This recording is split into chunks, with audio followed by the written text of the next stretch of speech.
Bonjour à tous. Je vais avoir la chance aujourd'hui de vous présenter Cortex XIAM, qui est la plateforme SOC de Palo Alto Networks. Pour commencer, je vais vous parler rapidement, très rapidement, durant une dizaine de minutes, une petite présentation, histoire de planter le décor. Et puis derrière, une démo pour vous présenter l'interface, la philosophie également de Cortex XIAM, que je vais également pouvoir bien sûr aborder durant cette demi-heure. On commence tout simplement en rappelant de où on vient au niveau des SOC. Au commencement, si je puis dire, on avait un antivirus, on avait un firewall, on avait un proxy éventuellement, et c'était relativement simple à gérer. On avait quelques alertes qui remontaient, ça clignotait, et on pouvait traiter les alertes de manière relativement simple. Aujourd'hui, si on doit comparer un SOC à un cockpit d'avion, ça ressemblerait plutôt à ça. Donc un cockpit avec des alertes partout, des consoles à visualiser, des informations à prendre en compte et sans droit à l'erreur, bien sûr. On est dans un avion de ligne. Et ce qui est intéressant dans ce parallèle par rapport au cockpit d'avion, c'est que dans un cockpit d'avion, il y a un pilote automatique.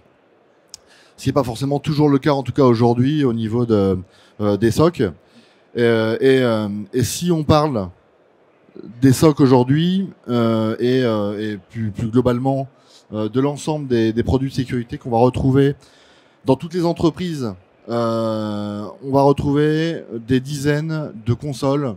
Vous allez avoir le DR, vous allez avoir le firewall, le proxy, le SOAR, le SIEM, de l'attack surface management, énormément d'informations qui vont donc remonter de manière séparée, en silo. Derrière, on va devoir faire confiance à l'humain, bien entendu, pour traiter ces alertes. Vu le flow d'alertes, le nombre d'alertes qui vont remonter de par ces différentes consoles, il y a fort à parier qu'on va passer à travers certaines informations qui pourraient être pertinentes, surtout si on les associe entre elles via une corrélation. C'est pas forcément toujours le cas ou toujours facile de le mettre en place. C'est pas un problème de volonté, ça peut être un problème de moyens humains, peut-être pas un problème de compétences dans certains cas. Mais ça, c'est la réalité aujourd'hui de pas mal de SOC en tout cas. Et bien entendu, si on prend un peu de recul sur l'évolution de l'industrie de la cybersécurité depuis quelques années, on voit que, grosso modo, tous les domaines de l'IT ont évolué. Ont évolué, notamment sur la partie réseau. On est passé du périmètre au SASI, au Zero Trust. On est passé du data center vers le cloud, au moins tout parti en tout cas. On est passé de l'antivirus classique au next-gen antivirus, puis EDR, XDR. Et le SOC, pour le coup, ça doit faire à peu près 15 ou 20 ans qu'aucune évolution a eu lieu. Donc l'idée et la philosophie de Palo Alto Networks, c'est bien entendu d'essayer alors on va dire révolutionner, peut-être pas, mais dans tous les cas de faire évoluer l'approche de la problématique du SOC en s'appuyant notamment sur trois grands piliers que sont l'analyse de la donnée, la valorisation de la donnée collectée, ça qui est important, l'application de machine learning, d'intelligence artificielle sur cette donnée collectée directement, et puis derrière, la partie automatisation. C'est-à-dire automatiser le plus possible et derrière, automatiser au niveau de l'alerte. On en parlera bien entendu, on en fera surtout la démo, c'est ça qui va être intéressant pour vous, je pense.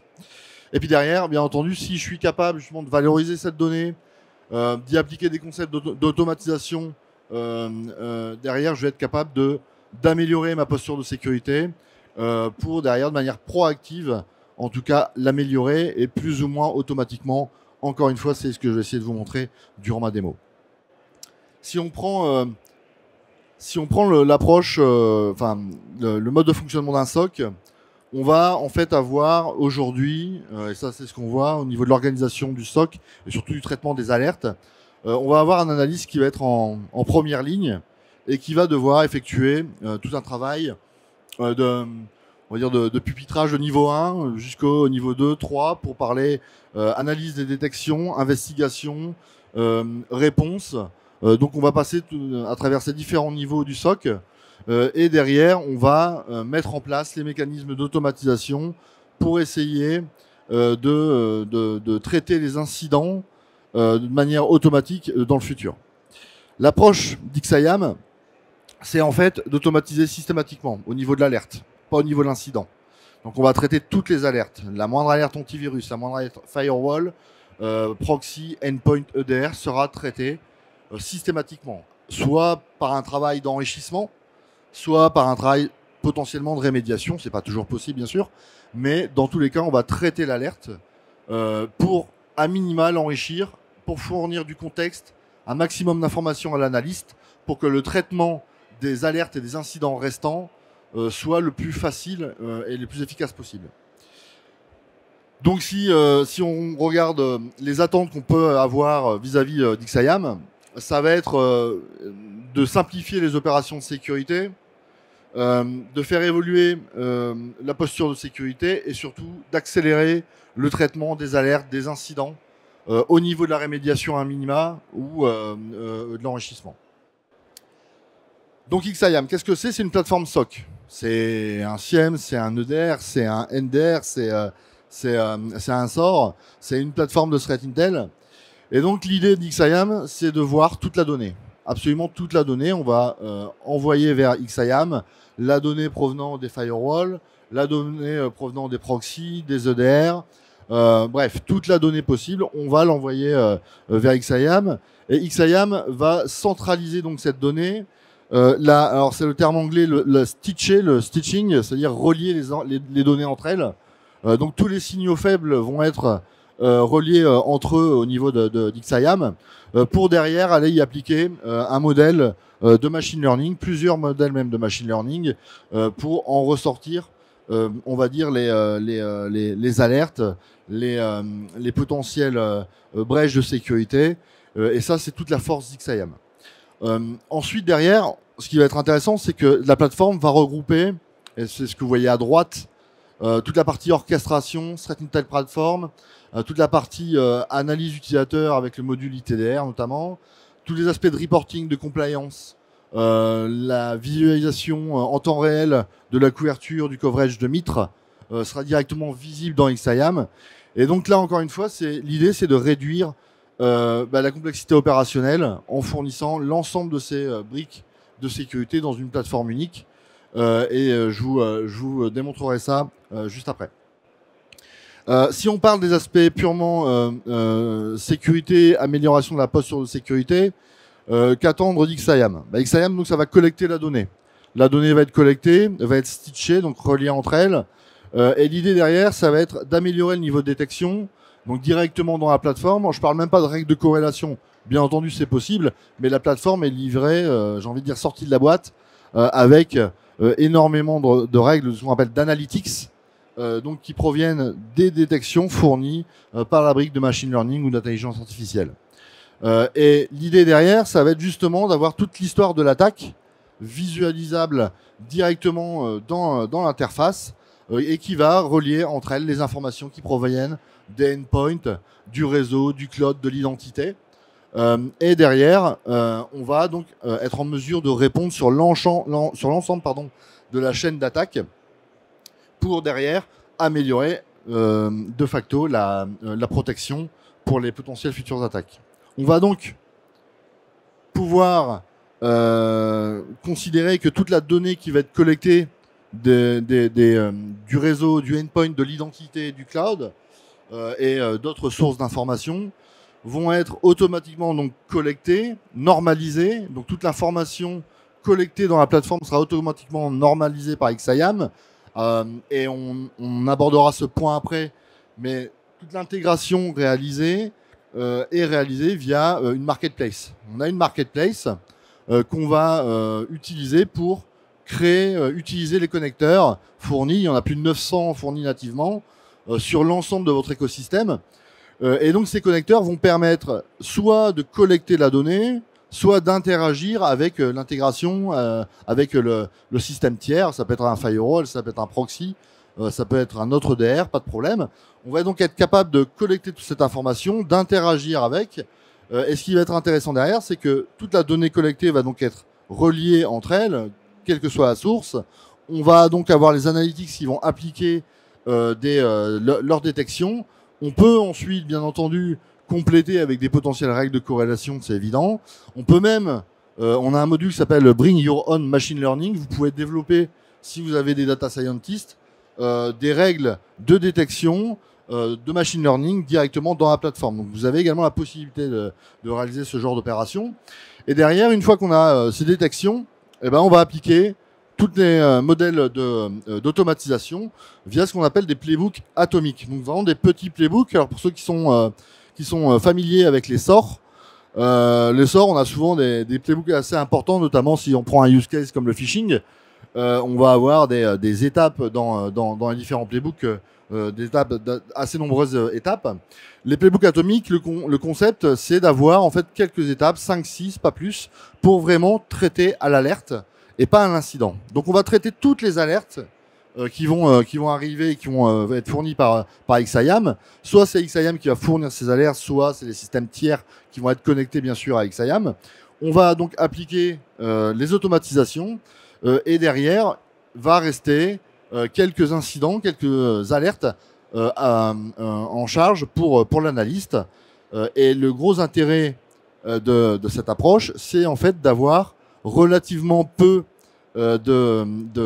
d'alertes ou d'incidents, j'ai envie de dire résiduels à charge pour l'analyste. Bien entendu, on peut pas tout automatiser, c'est pas possible.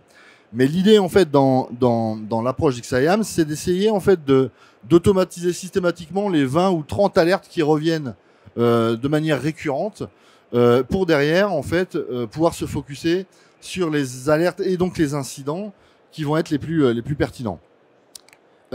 L'idée c'est donc bien sûr de réduire l'effort manuel de la part des analystes, de les laisser se focuser sur les tâches les plus, j'ai envie de dire les plus intéressantes, et derrière d'améliorer bien entendu toute la partie MTTR pour avoir des réponses qui vont être automatisées. On va dire que sur un projet XIAM, à l'issue du déploiement et de l'entrée en exploitation, on va être aux alentours de 90 à 95% de traitement des alertes de manière automatique. Et je le redis, c'est logique et je pense que vous le comprenez. On va vraiment systématiquement traiter toutes les alertes qui vont être récurrentes et qu'on va être en mesure de traiter automatiquement au niveau d'XIAM. Le reste donc sera à charge de l'analyste. Et ce qui va être intéressant, c'est que toutes les alertes qui vont être à traiter manuellement, tous les incidents qui vont être à traiter manuellement, vont être enrichis également systématiquement par la plateforme. Donc, c'est-à-dire que même sur les incidents à traiter manuellement, on aura déjà toute une partie enrichissement qui va être réalisée, notamment sur les IOC, également sur les phishing. Il y a énormément de use cases qu'on pourrait citer, bien entendu. Et le traitement manuel de ces incidents est facilité par la classification qui va être classique, high, medium, low, ou informational pour les alertes ou les incidents. Et derrière, on aura également une aide au niveau de ce qu'on appelle le Smart Score, avec justement une analyse avec une pondération qui va fournir un score sur 100 pour aider l'analyste à prioriser le traitement de certains incidents. Je vais accélérer. On aura également en attente, enfin le retour qu'on va attendre, c'est mon dernier slide, ce qu'on peut attendre d'XIAM et l'impact qu'aura XIAM sur un SOC, c'est toujours plus d'alertes, ça c'est évident. C'est pas de la faute d'XIAM, c'est la réalité. Il y a toujours plus d'alertes qui remontent dans les SOC, mais sans avoir besoin d'embaucher plus d'analystes, parce que c'est compliqué le RH au niveau de la cybersécurité et des SOC. Donc l'idée derrière, ça va être de laisser l'analyste se focuser sur les tâches et les incidents les plus complexes et les plus intéressants également, en supprimant potentiellement tout le niveau 1. Et derrière, surtout, et ça c'est vraiment ce qui a attendu avec XIAM, c'est la réduction du temps de réponse, ce qu'on appelle le MTTR, au niveau aussi bien de l'enrichissement que de la rémédiation. Alors je vais passer sur la partie démo. Voilà. Vous voyez bien mon écran? Oui. Donc on a l'interface de Cortex XIAM, c'est l'interface d'accueil, c'est le dashboard qu'on voyait également dans l'un des slides. Et donc on a sur la gauche toutes les sources d'informations qui sont collectées par XIAM. On a du Proofpoint, de la page du Okta, du Next Gen Firewall Palo Alto évidemment. on a plus de 40 000 endpoints. Et ce qui va être intéressant, c'est que tout ça, ça va générer des alertes. Et toutes ces alertes, elles vont être automatiquement regroupées au sein d'incidents. Hein, le principe, c'est l'alerte est traitée automatiquement par l'automatisation d'XIAM. Et derrière, les alertes, on va dire résiduelles, qui restent dans tous les cas ouvertes pour l'analyste, elles vont être dans tous les cas regroupées par incident. Ce qui veut dire qu'en fait, les incidents, c'est vraiment toute l'histoire de l'attaque avec l'ensemble des alertes intégrées qui vont permettre à l'analyste de comprendre tout le contexte et derrière d'avoir une facilité au niveau de traitement de ces incidents. Vous voyez ici le dispatch. Le dispatch de 18 incidents à traiter manuellement, 82 qui ont été automatisés. Le ratio est flatteur, faut être honnête, mais grosso modo, on est sur un regroupement d'alertes au sein des incidents qui est assez pertinent au niveau d'XIAM. Et derrière, ce qui va être intéressant, c'est comme vous le comprenez, tout l'aspect automatisation va réduire drastiquement la charge sur l'analyste pour lui permettre donc de se concentrer sur, là, ici, les fameux 18 incidents. Si je clique ici, je vais arriver sur les 18 incidents à traiter manuellement. Et derrière, on voit les incidents ouverts avec leur classification, avec critical, high, medium, low, au niveau de la classification. Alors, bien entendu, je peux cliquer ici. Bon, ce qui est assez intéressant ici, c'est que c'est très visuel. Je vous l'accorde pour les puristes. L'intérêt est peut-être limité, mais c'est toujours sympa et joli à voir. Ça permet surtout d'avoir un joli écran sur un écran dédié dans un SOC, c'est super. Mais bon, l'intérêt, là, je vous l'accorde, est plutôt limité. Ici, ensuite, on va avoir une chose assez intéressante, là, qui est pas du tout, pour le coup, uniquement visuelle, qui est vraiment très intéressante au niveau des informations qui vont être délivrées par XIAM. C'est la couverture en temps réel du MITRE. Grosso modo, j'ai souvent la question des clients, c'est comment je suis en mesure de connaître ma couverture du MITRE en temps réel avec XIAM. Et donc, on a un dashboard spécifique qui va permettre justement d'avoir ces informations-là avec la répartition des types de détecteurs qui vont permettre de couvrir certaines techniques ou tactiques du MITRE. Et derrière, je vais pouvoir bien entendu cliquer sur un des éléments pour essayer de comprendre comment je suis couvert, et je vais pouvoir dans le détail bénéficier de l'information sur les différentes techniques qui vont me permettre, par exemple ici, de détecter un compte valide. Bon, je n'ai peut-être pas le meilleur des exemples, mais peu importe. C'est relativement intéressant dans le sens où on va pouvoir avoir cette visualisation sur l'ensemble du périmètre et comme vous le voyez ici, sur le cloud, le endpoint, l'identité, voire le réseau, si bien entendu c'est actif. Alors, au niveau du traitement d'un incident sur XIAM, on va donc avoir la possibilité de visualiser les incidents et dans les incidents, on va être en mesure d'avoir pas mal d'informations pour aider l'analyse justement à comprendre le contexte de cet incident. Alors, j'ai pas un réseau qui est parfait. J'espère que ça va fonctionner correctement. Ok.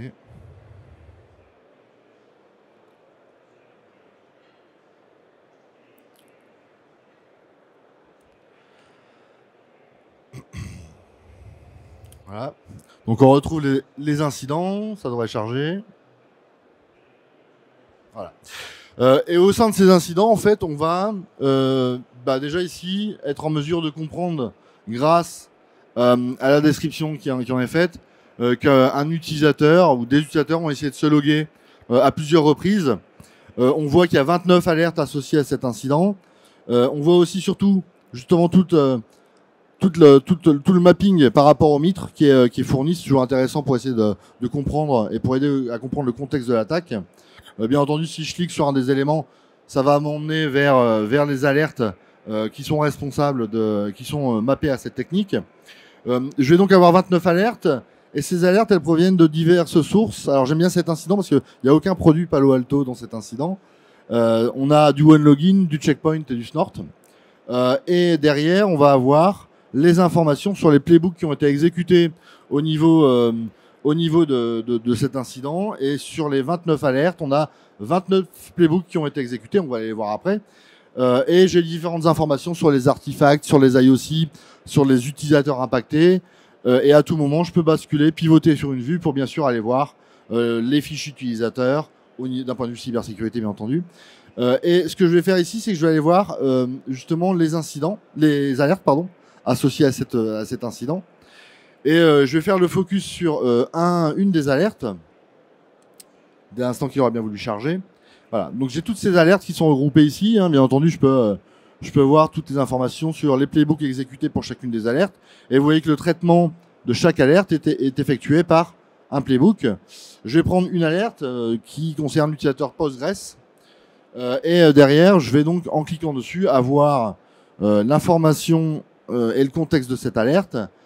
Et pour chaque alerte, j'aurai le même niveau d'information, bien entendu, sur les tactiques, sur les machines, sur les utilisateurs, sur le nombre de hits, bien entendu, et la source d'information. Je vais cliquer sur la partie investigation, qui m'intéresse le plus. Et là, on va arriver vraiment dans l'investigation sur une alerte précise, avec tout le détail nécessaire à la bonne compréhension du contexte pour l'analyste. On voit qu'elle a été fermée automatiquement par XIAM. On voit toutes les actions d'automatisation par le bot qui s'appelle D-Bot, qui est le bot de machine learning d'XIAM. Et derrière, on va donc être capable de visualiser toutes les actions qui ont été effectuées d'un point de vue enrichissement, d'un point de vue rémédiation sur l'environnement. Je vais directement partir sur ce qu'on appelle le work plan. Le work plan, c'est justement l'automatisation qui a été appliquée au niveau de l'alerte. Et au niveau de cette alerte, ce qui a été effectué, c'est tout simplement pour l'utilisateur un check de sa présence, de sa validité en fait dans l'organisation. Bien entendu, on vérifie donc s'il est valide. S'il est valide, on effectue un certain nombre d'opérations. S'il n'est pas valide, et là c'était le cas, on a fermé l'investigation. On aurait pu ajouter une tâche disant, si tu vois une tentative d'authentification, on va dire X fois en X minutes, tu peux rajouter cette IP source en blacklist sur l'ensemble de l'écosystème pendant, pourquoi pas, plusieurs heures. Bon, on l'a pas fait, on a fermé l'investigation, et surtout, si ça avait été un utilisateur valide dans l'environnement, alors on lui envoie un message Slack. Alors ça pourrait être Teams, ça pourrait être sur Google, ça pourrait être un mail, mais on lui envoie un message en lui demandant si c'est lui qui a essayé justement de s'authentifier. Si la réponse est oui, on ferme l'investigation, c'est une erreur de frappe. Si c'est non, alors dans ces cas-là, ce qui va se passer, c'est qu'on va forcer la configuration du MFA en strict, et on va forcer l'utilisateur à changer son mot de passe. Une fois réalisé, on va donc fermer l'investigation. On peut bien entendu modifier tous ces playbooks à loisir, il n'y a aucun problème. Et donc derrière, traiter automatiquement les alertes, comme on le voit ici sur la partie One Login. Donc on a des playbooks qui vont être fournis automatiquement dans chacun des packages fournis au niveau de la marketplace. Je vais vous montrer ça juste après. Ou alors on peut bien entendu créer ses propres playbooks, évidemment. On va retourner sur la partie incident. Et puis derrière, on a donc ici un incident qui concernait différentes sources. On peut bien entendu avoir des incidents qui vont concerner des sources Palo Alto, mais également du Fortinet par exemple. Et on va avoir des automatisations avec des réponses différentes de Playbook Complete. On peut par exemple avoir des playbooks qui sont en attente de l'analyste pour lui demander validation. Il y a de l'interaction. C'est pas non plus un traitement automatique bête et méchant. La plateforme peut poser des questions aux analystes pour savoir si tel ou tel type d'opération doit être réalisé ou non. Et derrière, bien entendu, on peut parfois également avoir évidemment des playbooks en erreur. Et alors, je vous parlais du marketplace. Le marketplace, donc, on a à peu près plus de 900 intégrations disponibles dans la marketplace. On va pouvoir, de manière relativement simple, sélectionner n'importe quel type d'intégration qui vont être, dans la majorité des cas, des intégrations qui va utiliser des API pour se connecter à des plateformes tierces. On peut avoir d'autres approches au niveau de l'intégration et de la collecte de logs. On peut bien entendu collecter en syslog sous tout un tas de formats différents, du syslog, de la raw data, etc. Une fois qu'on a donc configuré un produit, une intégration à un marketplace, on va être en mesure justement de la configurer pour qu'elle collecte la donnée. Et je peux derrière, par exemple, si je prends une intégration CyberArk, je vais être en mesure de vous présenter justement cette intégration et justement tout ce qu'elle fait. Alors l'intégration CyberArk ici, c'est un bel exemple puisque l'intégration arrive avec toutes les informations sur la normalisation de la donnée, c'est-à-dire comment aider XIAM à comprendre la donnée qui provient de CyberArk. Et là, j'ai tous les data models qui sont automatiquement fournis par l'intégration, donc tous les parseurs, tous les data models et toutes les informations concernant les datasets sont directement fournis au niveau de l'intégration. Et donc, c'est quand même assez complet là-dessus. Ça permet derrière, en fait, à la plateforme de comprendre la donnée et justement d'y appliquer les analytics, les moteurs de détection, les modèles de détection, pardon. J'ai également des règles de corrélation qui sont fournies. J'ai, en plus de ça, des informations, des automatisations pardon, qui sont proposées par cette intégration avec, comme je vous l'ai montré sur l'exemple de OneLogin, un playbook de type atomique, relativement court, un peu plus long que l'autre, mais relativement court quand même, avec différentes étapes de traitement de l'alerte. Et puis derrière, pour finir, je vais avoir également des dashboards, des reports qui vont être fournis automatiquement concernant toute la donnée de CyberArk. D'accord ? Donc ça, c'est ce qui est fourni avec la plupart des intégrations dans XIAM. Et donc derrière, on va donc pouvoir facilement collecter la donnée et fournir de la partie, de la détection.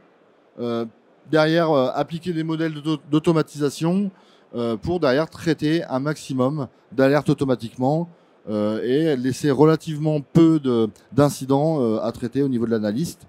Dans tous les cas, en lui fournissant tout l'enrichissement nécessaire pour faciliter le traitement de cet incident. J'ai terminé avec la présentation et la démo. Est-ce que vous avez des questions? Il reste, je pense, 3 minutes. Voilà, effectivement, si vous avez des questions, n'hésitez pas. Hop, monsieur.